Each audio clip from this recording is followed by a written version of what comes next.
Mr. Investor Lot, welcome back to the channel, baby.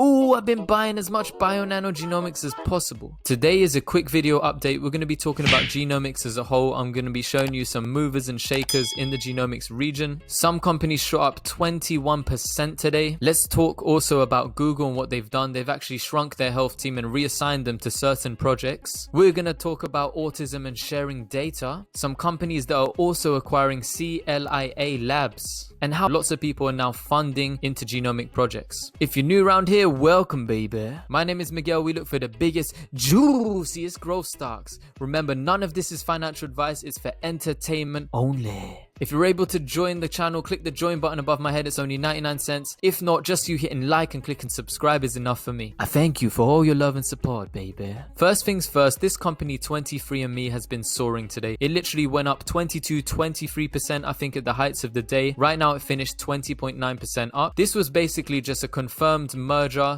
It's a SPAC that Richard Branson actually had called VGAC. It decided to target the 23andMe company. And if you want to know a little bit about 23andMe, they offer individuals the chance to have their genes tested. It provides them with information on health risks and ancestry, and consumers can order one of the company's test kits comprising of a test tube for saliva, then you mail it to the lab for testing. This company back in 2019 managed to generate revenues of $471 million US.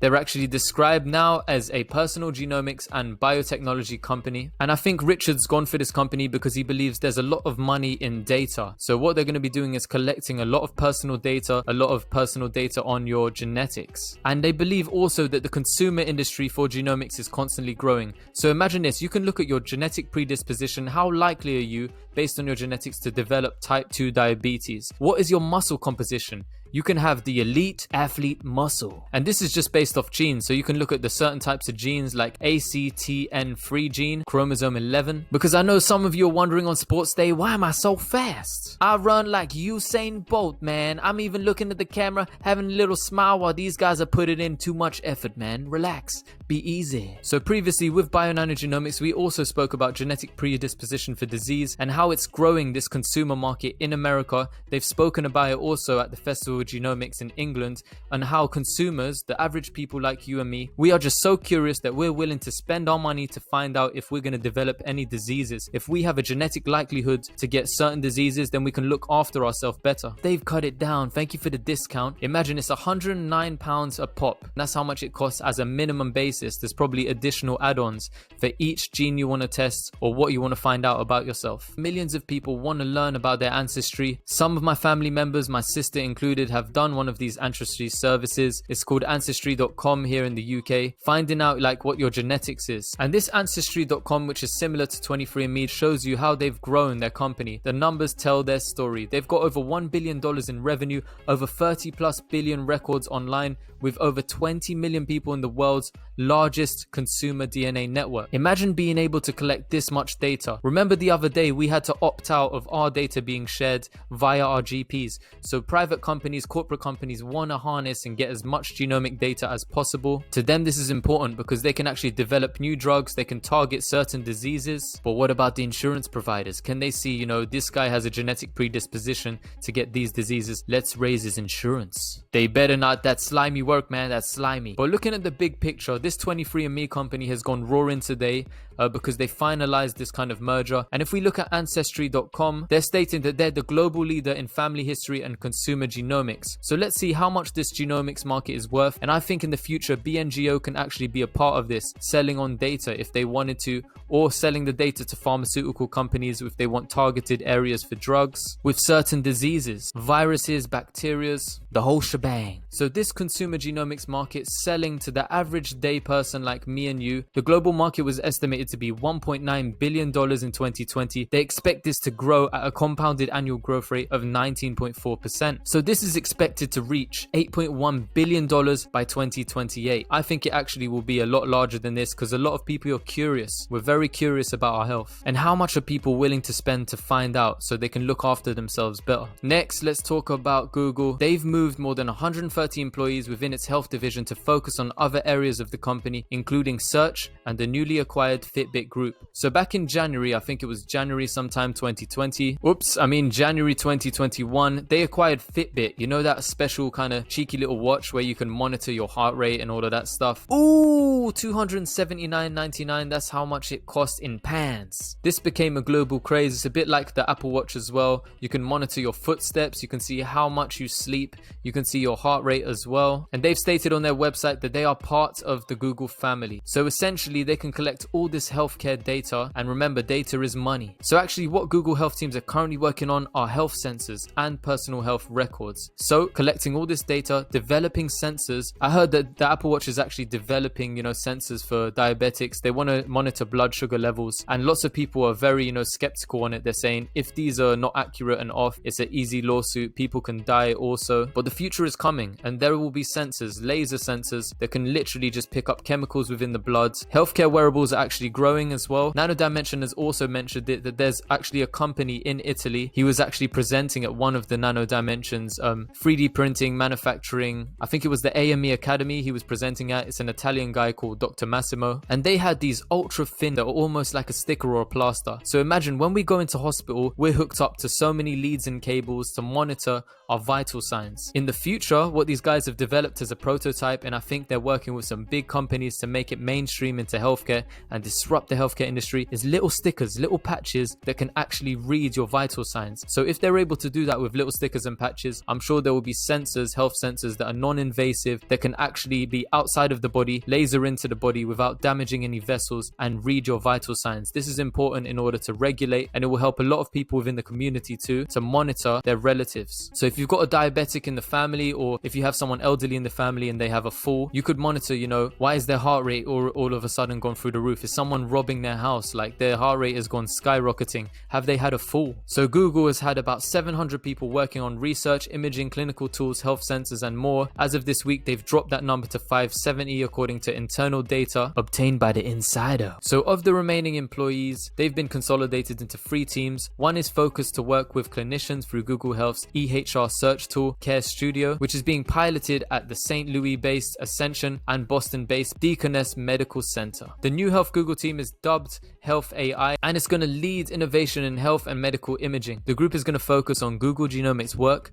and tool for screening diabetic retinopathy with an algorithm. When diabetics' blood sugar levels get too high and it's poorly controlled, or just over time with diabetes, you can get hemorrhages, you can get abnormal growth of blood vessels, aneurysms, cotton wool spots. Diabetic retinopathy. Retinopathy is talking about any damage that can happen, and this can be several different diseases, not just diabetes, but retinopathy means the disease has damaged the retina. So we can see if this is the iris right here and the cornea, and here's your eyelid and lovely lashes, there is the retina all the way at the back near the optical nerve. And how common is diabetes retinopathy? It's about 54% with type 1 diabetes and about 30% of people with type 2 diabetes, and this can indeed cause blindness. In other news, there's some researchers who are actually in Canada, and they've pushed an initiative to actually share genomic data. So what they want to do is actually create a first global and federated network for sharing genomics and clinical data to support advances in research and patient care for autism. Lots of different companies are actually acquiring other companies at this moment in time. We can see here that iVitalize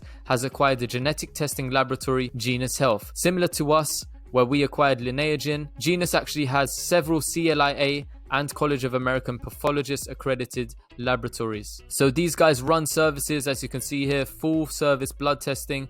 They perform high complexity molecular testing and offer infectious disease testing as well as SNP genotyping. So this opens this company iVitalize through acquisitions. It opens them up to gaining more revenue through these CLIA labs. I'm talking about acquire a company so you can cash flow from that company, get some of that schmoolah. Something interesting here as well, that Genus has developed and patented the genetic addiction risk score tests, which identifies potential genetic predisposition to reward deficiency syndrome. And this is actually a marker for people who have addiction. So from genetic testing that enables targeted addiction treatment, Genus provides groundbreaking solutions in addiction management. And we all know how expensive rehab is. They try to make me go to rehab. As we can see here, even just an outpatient detox program in the US ranges from $1,000 to $1,500, whereas inpatient rehab, damn man, it could cost you $6,000 just for a month, a 30-day program. But well-known centers can actually cost up to $20,000, $20,000. And if you have to extend onwards, it can cost anywhere from $12,000 to $60,000 for 60 to 90-day programs. So medications on top of that often treat, alcohol and opiate addiction, they can cost several $1,000s per year. Methadone treatment for heroin users costs around $4,700. So these guys, nice business move by acquiring this genetic testing laboratory. Rockefeller is also getting in on the action. They're actually funding this collaboration and project for global pathogen sequencing. They're putting $20 million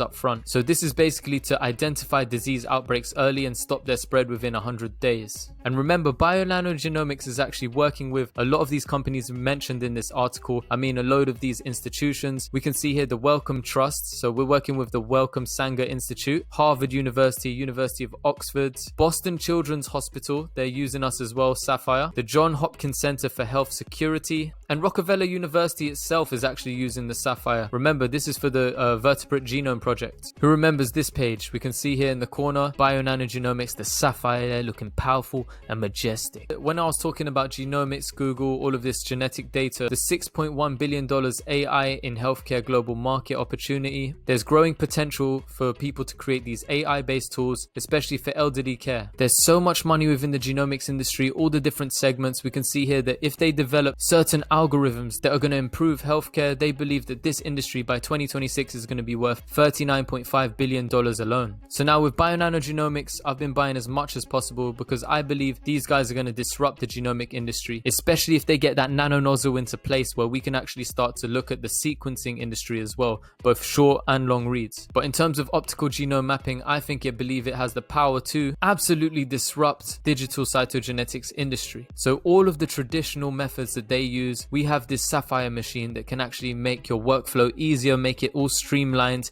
make it efficient, and with top European sites adopting it for cancer, genetics, and cytogenetic applications, we can see this start to be built out across the world, global adoption, and this machine can do it all, the Saphyr. So there's going to be some milestones coming up this year that could actually trigger the stock to reach all new time highs, and we have all these milestones to look forward to that are going to drive global adoption of the Saphyr. So in 2021, we've got so much to look forward to, including all of the laboratory developed tests for ALL. This is a very aggressive type of leukemia, and in Q2 as well, we're going to have it for FSHD2 laboratory developed tests, facioscapulohumeral dystrophy. I don't know if I said it right, but typically FSHD muscle weakness is first noticed in the face, shoulders, upper arms, and by foot drop. So these are the signs and symptoms as well. You can see the wing scapula start to kind of fold in, cardiac arrhythmias with the heart, hearing loss, facial weakness, epilepsy, intellectual disability. It affects all skeletal muscle, beginning with the muscles in the face, shoulder, and upper arms, and eventually 20% of all people with FSHD eventually needs